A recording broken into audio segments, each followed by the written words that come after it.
Hello everyone, how are you all? Welcome back in English class. So this is the last poem of your Flamingo book and 12th syllabus also we can say. And the name of the poem is Aunt Jennifer's Tigers. Fine. This is an interesting poem also, and we will find the pathetic situation of a lady in this poem.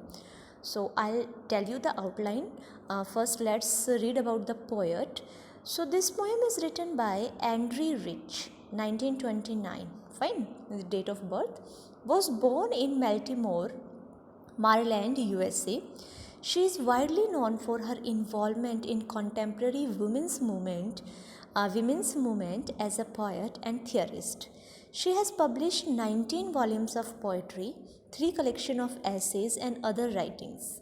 A story resistance to racism and militarism echoes through her work. The poem Aunt Jennifer Tigers addresses the constraints of married life a woman experiences. So, in short, I'll tell you that Andrea Rich, she was a feminist. She used to write about the problem that a woman face. Here, I would like to bring some light on the issue that it is not only in India where the crime against women is that much. Even your European countries are facing the same at the time. There also you'll find the man domination. So Andrew Rich used to write about the pathetic condition of women and for the freedom of women. Fine, freedom not as they are slaves but their equal rights. So in this poem also, there the protagonist of the poem is Aunt Jennifer. Fine. So the name of the aunt is Jennifer, and how is tigers related with? Why the symbol of tiger is used in this poem? Let's start the poem. Fine. Before you read, what does the title of the poem suggest to you? Are you reminded of other poems on tigers? You might know many poems, but if I talk about the syllabus, then you have studied in 10th standard. Fine. Tiger in the zoo, if some of you have studied, or there are many other poems also. Ted Hughes, who was a famous animal poet, has written many poems about wild creatures, so need not to bother about it. Let's start the poem. Very short, terse and very easy. Aunt Jennifer's tigers prance across a screen. Now where are these tigers? These are not real tigers, students. This is the symbol of tigers that is used. So Aunt Jennifer's tigers prance. Prance means उछल कूद करना. Fine, jumping करना. कहाँ jump कर रहे हैं? On a screen. यानी कि हमारी जो आंट जेनिफर है वो किसी उस पर शीट पर या किसी पीस ऑफ क्लॉथ पर, किसी स्क्रीन पर वो टाइगर्स बना रही है, ड्रॉ कर रही है. तो वो स्क्रीन के ऊपर जंप करते हुए नज़र आ रहे हैं. You can see the picture how she is drawing and how she is embroidery. Yes, the exact word is she is doing embroidery of tiger. Bright topaz denizens of a world of green. Bright topaz is citizens, residents. Fine. Denizens of a world of green. Denizens means a person, animal, or anyone who lives on a particular place. For example, tigers will live in the forest only. That's a different thing that we human beings capture them and put them in the zoo. But their real place is forest, the world of green. So these tigers are the bright citizens of the world of green, of the forest. They do not fear the man beneath the tree, and they do not fear of anything. Tiger, lion, they hardly fear of this any people. Man beneath the tree, a man who is trying to shoot them, who is trying to hunt them, hunters. Fine. They pace in sleek, chivalric certainty. Why they don't afraid for with the man beneath the tree?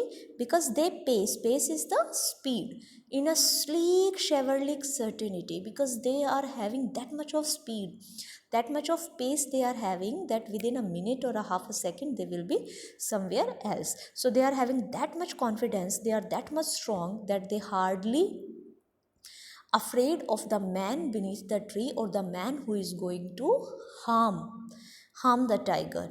So here the symbol of tiger is used. Why? Because tigers are fearless. They don't fear of anybody, neither the man beneath the tree, it means hunters or anyone. Why? Because they are having that much power, they are that strong enough. Fine. Now the tigers are compared with Aunt Jennifer, and both are contrary with each other. How? Aunt Jennifer's fingers fluttering through her wool.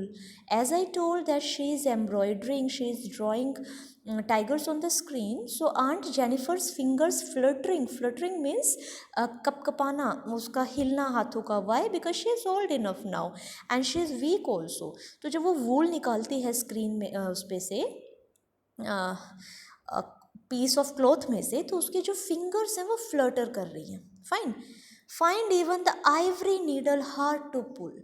और उनके लिए Ivory जिस metal से सुई बनती है, fine, तो उसको भी उसमें से निकालना, उस स्क्रीन में से, उस कपड़े में से निकालना उनको बहुत हार्ड काम लग रहा है. वो इतनी वीक हो चुकी है और उनकी फिंगर्स इतनी फ्लटर कर रही हैं कि even the ivory needle hard to pull, कि उसको निकालना भी बहुत हार्ड उन्हें लग रहा है. The massive weight of uncle's wedding band sits heavily upon Aunt Jennifer's hand. देखो बेटा, यहाँ पे एक सेटायर है, एक आप देखो पैथेटिक कंडीशन बताई गई है. उनका कहना है उनके हाथ क्यों नहीं मूव कर रहे हैं, उनकी फिंगर्स क्यों इतना फ्लटर कर रही हैं, क्योंकि जो द मैसिव वेट है अंकल्स वेडिंग, जो अंकल के साथ उनकी शादी हुई है, उसका जो मैसिव वेट है किसका, बैंड का. बैंड का इन द सेंस, जैसे अपने इंडियन ट्रेडिशन में after marriage girls use to wear this bangles and bands, तो वो बैंड उन्होंने अपने हाथ में पहना हुआ है जो इतना हैवी है आंट जेनिफर के लिए, जो उन्हें कुछ भी करने से रोकता है, इवन उनको इतना वीक बनाता है कि वो एक सिंपल आइवरी नीडल भी नहीं निकाल सकती. यानी कि उनकी जो मैरिड लाइफ है वो बिल्कुल भी अच्छी नहीं है. She has been tortured in her married life, और इसीलिए उस वेडिंग बैंड का यहाँ पे पोएट ने मैसिव वेट बताया है जो आंट जेनिफर और हैंडल नहीं कर सकती. Fine. When aunt is dead, अब यहाँ पे बताया है जब आंट मर जाएंगी, her terrify hands will lie, और उनके जो वो डरे हुए हाथ, वो जो इंजर्ड हैंड्स हैं या फिर जो सिंबल हैं दिखाते हैं कि वो कितना टॉर्चर्ड है, तो वो क्या होंगे, लाई डाउन, ठीक है, खुल जाएंगे. Still ringed with ordeal she was mastered bye, और वो उसके हाथों पे निशान जो दिखाते हैं, क्या दिखाते हैं कि उसका मास्टर कैसा था, यानी कि उसके हस्बैंड, यानी कि उनके हस्बैंड ने जो उनको फिज़िकल टॉर्चर किया है या उनके साथ जो भी अब्यूज़ किया है, फिज़िकल अब्यूज़ किया है, तो वो सारे निशान उनके सबको दिखाई देंगे अभी जिनको आंट जेनिफर छुपा कर बैठी हुई है. The tigers in the panel that she made will go on prancing proud and afraid. लेकिन जो टाइगर्स उन्होंने अपनी स्क्रीन पे बनाए हैं, अपने पीस ऑफ क्लॉथ पे बनाए हैं, वो ऐसे ही प्रेंसिंग करते रहेंगे, ऐसे ही प्राउड रहेंगे और ऐसे ही बिना डरे किसी से रहेंगे. देखो बेटा, आंट जेनिफर जो थी वो अपने हस्बैंड के अंडर काम करती थी और बहुत ज़्यादा अपनी मैरिड लाइफ से परेशान थी. तो उनके दिमाग में एक फ्रीडम, एक आज़ादी का जो होता है ना कि स्ट्रॉन्गनेस का जो एक आइडिया था, वो टाइगर बना के अपने आप को सेटिस्फाई करती थी. यानी कि वो एक टाइगर की तरह ब्रेव होना चाहती थी, बट वो उस तरीके से नहीं बिहेव कर पा रही थी. फर्स्ट थिंग ये हो सकता है. सेकंड थिंग ये हो सकता है कि दोनों को, टाइगर और आंट जेनिफर को कॉन्ट्ररी रखा है कि एक टाइगर जो किसी से नहीं डरता, on the other hand aunt Jennifer जो अपनी मर्जी से कुछ भी नहीं कर सकती. सो यही रीज़न है, एक फ्रीडम की चाह में उन्होंने टाइगर चूज़ किया अपनी स्क्रीन पे बनाना. Fine. I hope you understand this poem. Please go through this. Rest of the details I provide you into the study notes.